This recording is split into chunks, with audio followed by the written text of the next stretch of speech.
Real quick funny story. I'm in a meeting and I think it was her, Dee, and Angel Roddy. I'm in my office. I'm on the phone with another principal. I hear hollering. But in my mind, I'm like, Angel got this, right?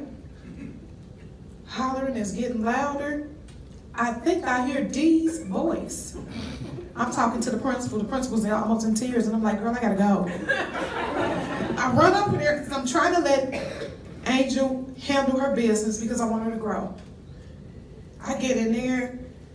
If I tell you I saw inside of Dee, I never said she was beyond mad. So I'm trying to, Sharita taught me this, I'm trying to get my double dutch on. I'm trying to decide if I jump in. To be clear, Angel does not have it. It's going south. Dee is ready to let her have it. So I'm trying to figure out what happened. I'm coming in on the fly. I eventually looked at Dee and said, get it, the door, bye. I can't figure out what's going on. My growth came with learning how to deal with her. It pushed me to use muscles I did not have, patience I did not know I had. She got the wrong twin on the wrong day. And that could be any of us. It has been many of us. Through the years with this family, I had to learn to be a better listener. I had to learn to not be, she would come for you in a way that it became personal. It became personal. I had to learn, and I say this all the time in the office, do not trip. I just told Ms. McDowell, you got the gun and the handcuffs. It does not matter. When they start hollering, screaming, thou shalt not be moved. In the years I've dealt with them, my connection to her, she has come and seen me several times since her kids moved on to high school. Who knew? She loved me, and she loved you all too. She was and Ab can tell you, she was a difficult spirit, but you gotta understand, when you are living and working in poverty, that's the deal. People are bringing that. We don't wanna come off. And I know I've had that where I've come off like, girl, I don't wanna hear all that. I'm above that. You can't. We have people here who do a fantabulous job of hustle. You may not know it, but you got the best problem-solving skills on the planet. Ab. My autism team, most of them do an amazing job. Miss Martin, Dee had never blown up like that. I've seen Mr. Waller blow up like that with her, and you know Mr. Waller was just here, just breathing free air. So I'm asking you guys, take that family, that person that you have engaged skills that you didn't know you had, use those. She pushed me to be better. After that, I am notorious for being able to talk a man with a gun off the roof. I can't bring anybody down, and I really learned that from working with them. And who else? You all have relationships with families and with children in your classrooms. One of our sixth graders is kind of comical, has established a relationship with this mom. She worked the night shift, so during the day, she was trying to get rest. So he called her, she was trying to get rest, so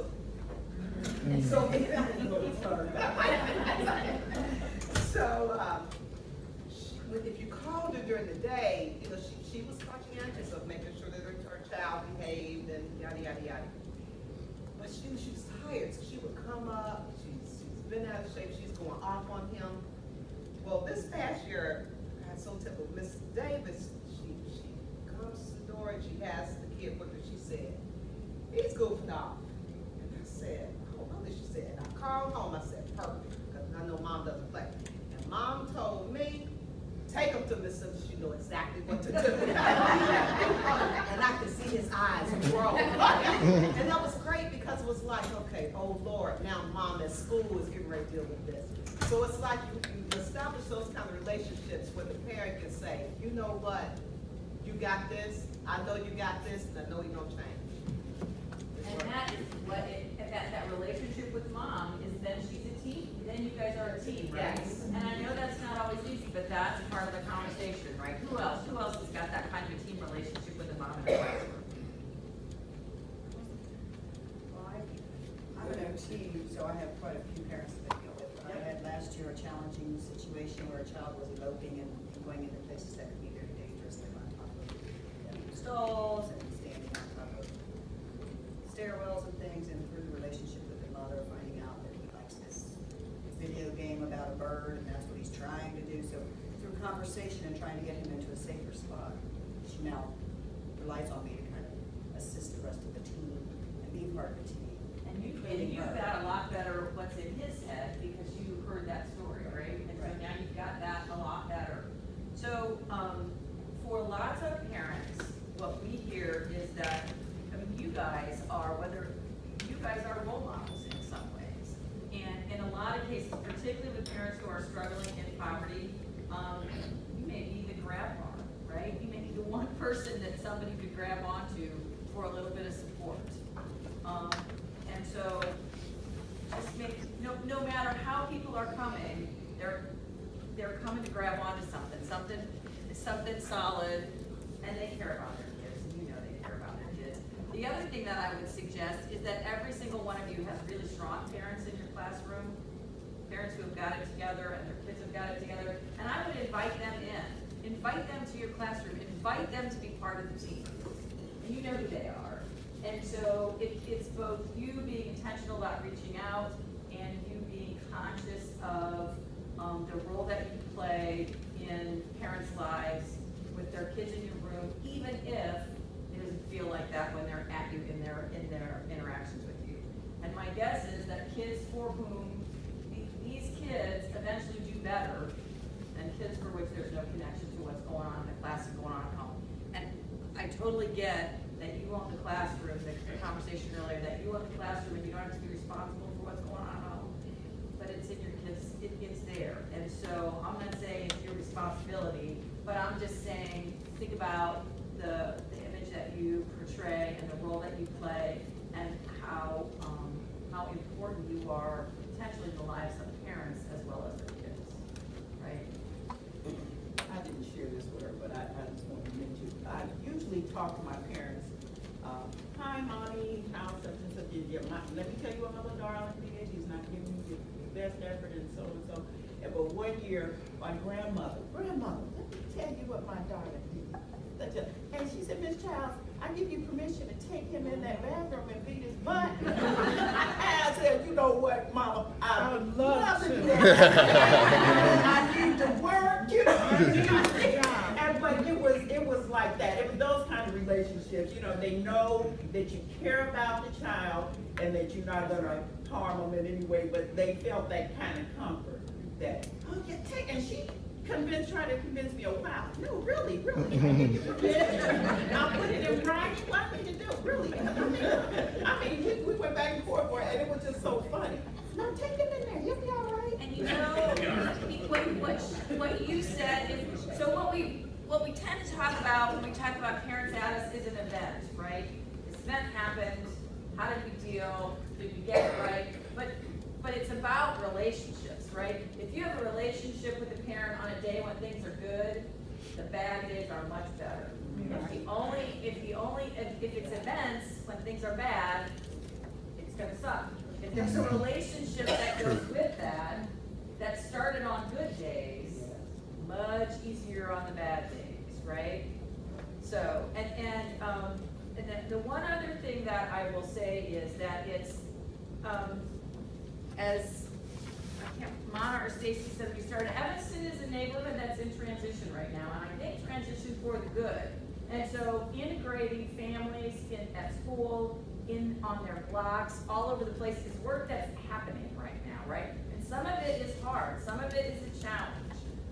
But I think that school can be a place where I say all the time, Evanston academy is a place where people get connected, where families get connected to the neighborhood, where people feel a part of something. If you all think about, I'm looking at young people in the room now, older people in the room, you think about, I got socialized to the neighborhood I lived in through my kids at school, right? Most of the people that, even if I don't know their name, the people who I'm familiar with, the people that I shake my head at, the people that I say hi to in the grocery store, are people that I knew because their kids were in school with me, with my kids, right? So the extent to which you can also connect parents to each other, that's a really positive, strong thing to do. It doesn't always have to be you out, it can be parents connected to each other. Which is why I'm saying if you have strong parents in your class, and every one of you do, and you can encourage them to help parents who are struggling, that's all the better, because they're all neighbors, right? And they're all together all day, all the time. And a lot of times, those parents are in their lane, doing their thing at their house, and they're not sure about the rest of their neighbors, right? And so they're not connecting in ways that would make life easier for them. And so if the ability to connect parents to each other is also a way to help support them. Because everybody needs a support network, particularly when they got kids in school, right?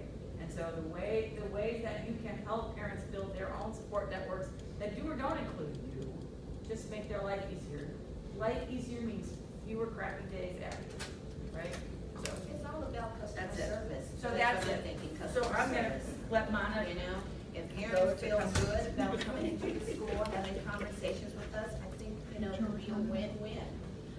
I worked at Procter & Gamble for 26 years as a human resources manager. And at P&G, that was one of our goals, having solid customer service.